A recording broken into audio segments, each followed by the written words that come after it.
Naghatid ng libreng serbisyo medikal ang Department of Health katuwang ang Catholic Bishops' Conference of the Philippines sa Imus, Cavite.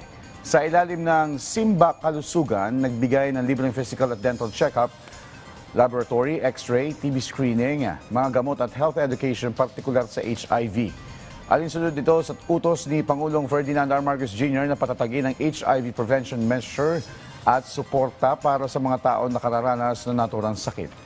Sa ngayon, may 338 DOH-designated HIV na sa buong bansa.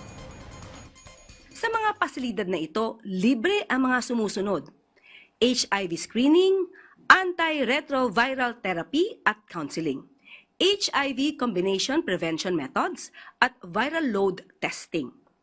Bukas din ang DOH facilities kasama na ang 186 sa Luzon, 77 sa Visayas at 75 sa Mindanao.